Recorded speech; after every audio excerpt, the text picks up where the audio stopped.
Chancellor Sree Sankaracharya of University of Sanskrit, our beloved manager, Reverend Father Thomas Chakravarti, Dr. Betsy Paul, Director of Research of this college, Dr. Pius T.K., Research Supervisor and Director of Self-Enhancing Courses, Head of the Department of English, Sri Jason Jose, Dr. Pradeep, Dr. Awardees, who are the other research guides of this center, esteemed faculty members, the research scholars, the PhD holders who are being honored today, the administrative staff of the college, friends and family of the research scholars, and dear friends.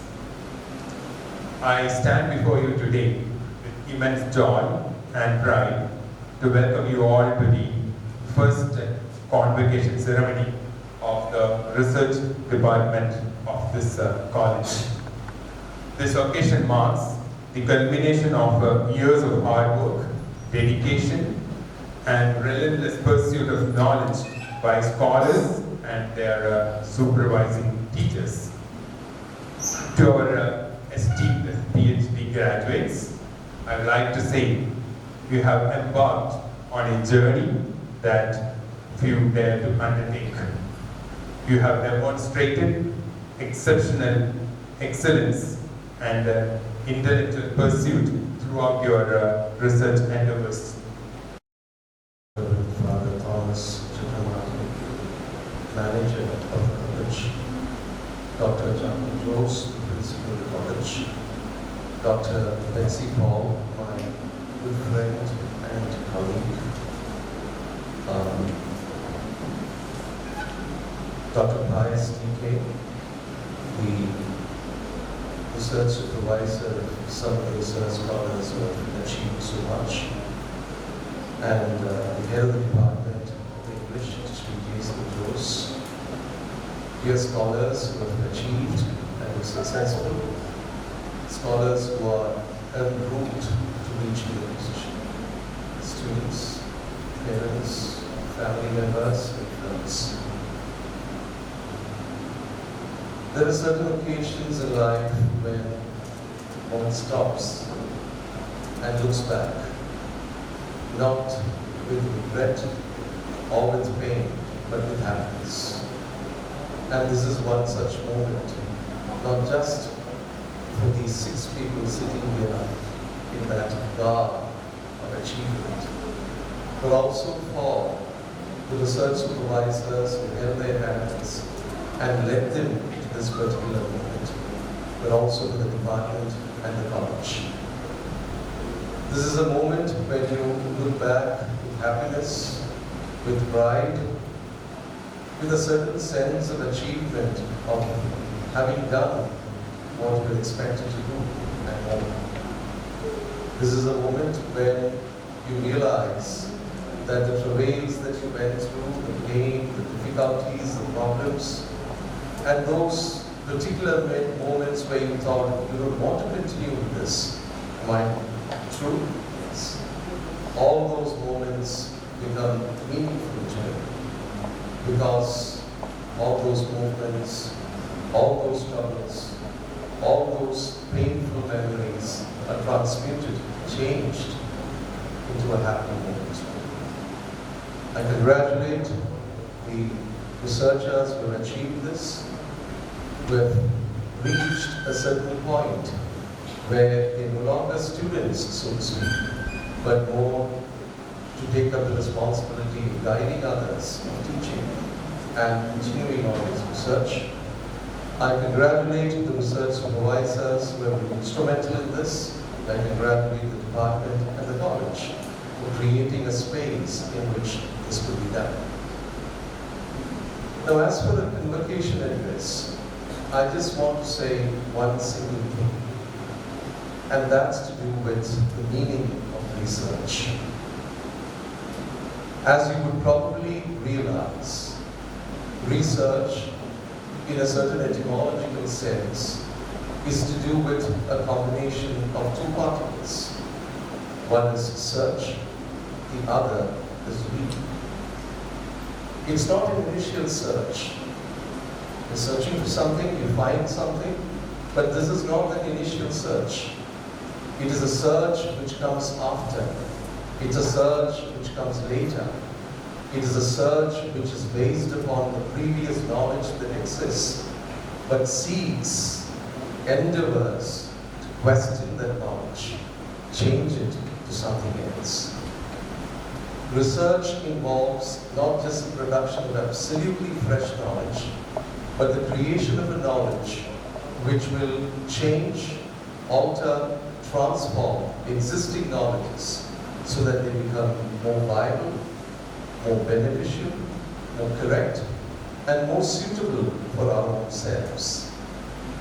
I'm sure that every one of these 6 scholars who are sitting here, as well as the other scholars who are probably awaiting their turn in another year or more to sit in the same places, are engaging not just with their own selves. They are engaging with a certain state of knowledge as it exists. They are taking that up, receiving it, but at the same time bringing in their own dimensions, bringing in their own perspectives, bringing in their own experiences, so that that knowledge can be redefined and made different. This, ladies and gentlemen, is at the very heart of the concept of research. That it is at one and the same time an attempt to create knowledges which are very contemporary, which are very present, but which are also at the same time engages with knowledges of the past. You're not rejecting the past. You're not throwing away the past. You're engaging with it so that that past, or portions of that past, aspects of that past, can be made newer, beneficial for us, and thus where a new knowledge is created.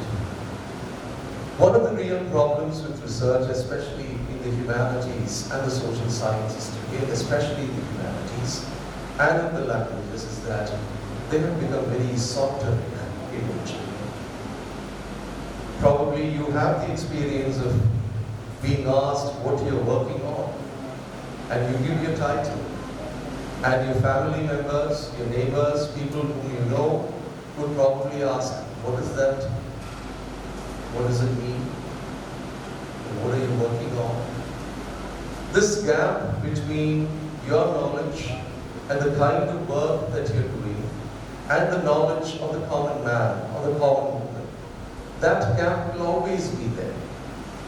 Precisely because you are dealing with a specialized kind of work. Just as in the case of a medical doctor who may find it extremely difficult to explain the actual research that he is doing to one of his patients. And if he needs to do that, he will have to use a language which is much simpler, much more accessible.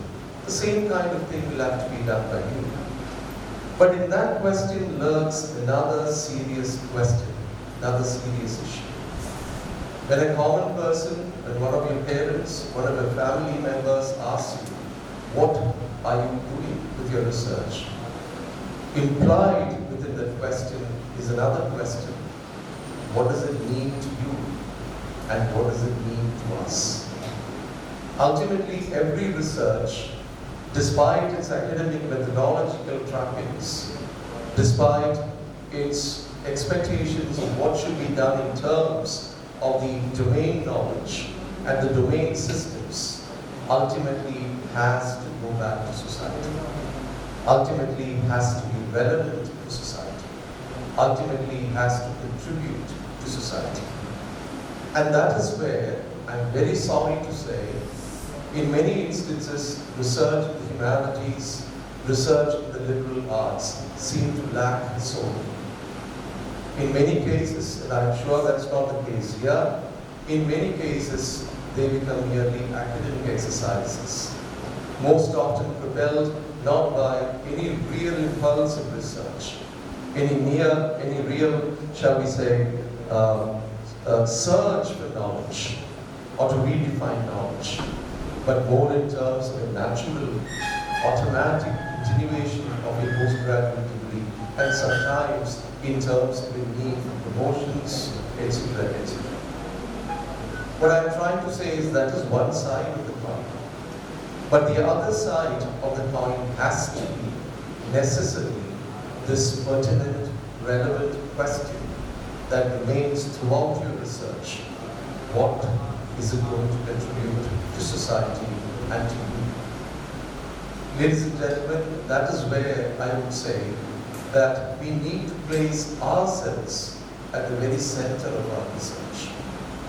One of the problems with the colonial hangover is that we are told, we are being dictated by what constitutes knowledge, by the conceptions that are prior to us, conceptions that have been handed down to us about what constitutes knowledge.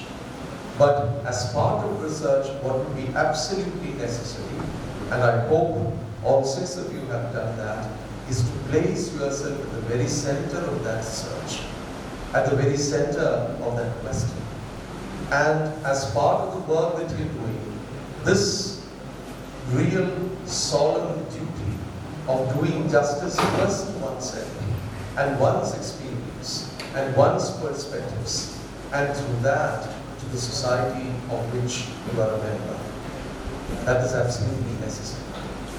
If you look at the way the trajectory of research has changed in the recent times, especially in the humanities, it is precisely this attempt to bring into the ken of research that those particular questions which are very close to oneself, which are very close to one's own concerns, one's own preoccupations. If I may give one particular instance here, and that is precisely because this is a gender community and there are more women that I see in front of me, feminism has brought in such a dimension to research largely. A woman working with a feminist perspective, even when she may probably be working on an African novel or a Victorian novel, is still, through that work, trying to address her own position in contemporary society, to redefine that position. Because in every word that she writes as part of that particular research, she is also at the same time writing herself. I'm sure Dr. Betsy Paul has told you this. So this attitude, this dimensionality, this personal investment in the work that you do is very important precisely because that is how you relate your research work to the society in which you live. I took feminism as an instance just because it is a readily available example, precisely because of the number of women here. But there are any number of such possibilities. But the central issue is that you should be present in your research. I should be present in my research. We should be present in our research. That's all I can say, and that is more in terms of talking, not to the front row here, but coming after. I'm sure that with Dr. Betsy Paul and Pius as your supervisors, these questions have figured largely in the work of the front row here. I congratulate them, and to them I would say, this is only the beginning of research. Yes, it is a moment when you look back with happiness at the work that you've done, the achievement that you've made, but I'm sorry to say it's only the beginning. PhD is only the beginning of a research career, and the road lies long before.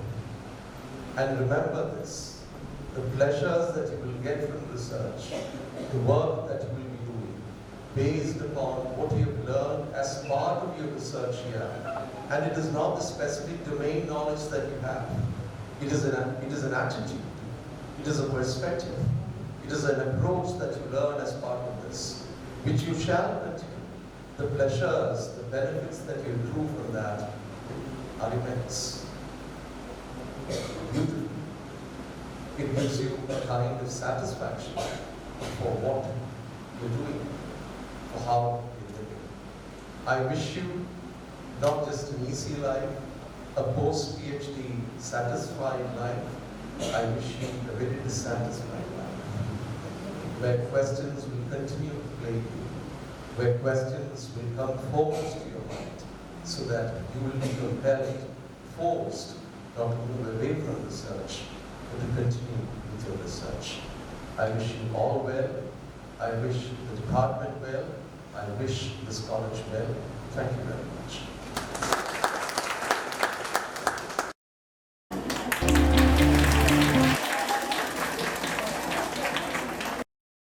Members of this eminent guest of our first convocation will inspire generations of Aloysian researchers and students to pursue the humane path of knowledge, passionately aspiring towards excellence. Thank you, Professor Narayanan. Thank you so much, sir, for your very enlightening and inspiring words. Now it's time for the much awaited moment, the ceremony of honoring the PhD awardees from the Research Center of English, St. Aloysius College, Sree. Calling the names. The first PhD scholar to be awarded with PhD degree from our research center, making us the proper research center in the University of Kalady, Dr. Kalady. The title of the thesis is Rewriting Myths in Select Indian English Fiction, a study on contemporary trends in Indian literary market. And the research supervisor is Dr. Chancellor.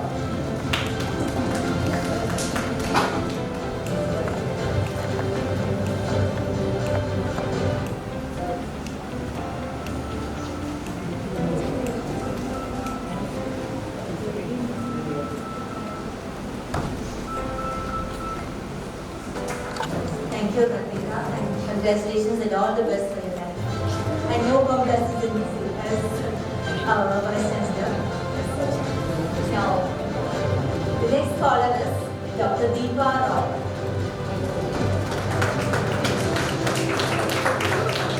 The title of her research is Concepts of Freedom in Select Freedom Songs of the American Civil Rights Movement.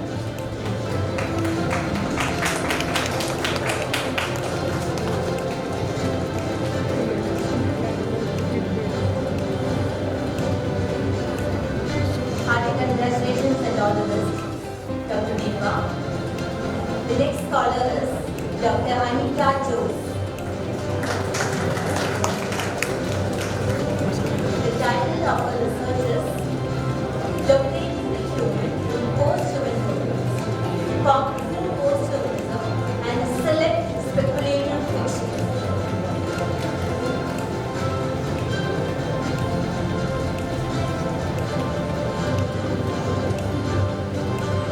Congratulations and all the best, Dr. Anita. The next awardee is Dr. Ada Henry. The title of her research is Gender and Agency in Select Malayalam Horror Films.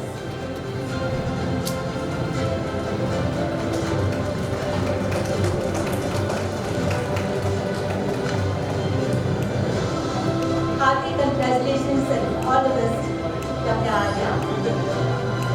So now I hand over the mic to the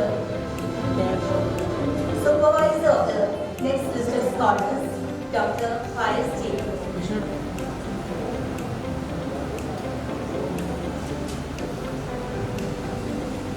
The next scholar is Dr. Sree.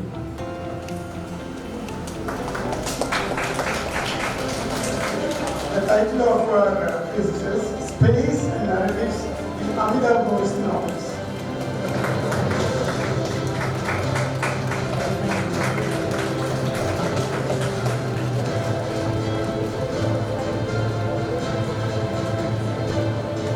Next is Dr. Anju B.R.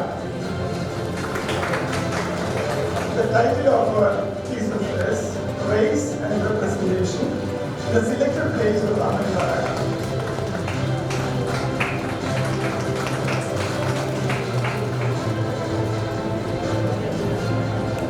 There is one more scholar who is absent. I just read out her name and title, R.T. Babu. and the title is Exploration of Identities in the Dystopias of Manjula Padmanabhan's Esteem and High-End of Philosophers. Congratulations to all of you.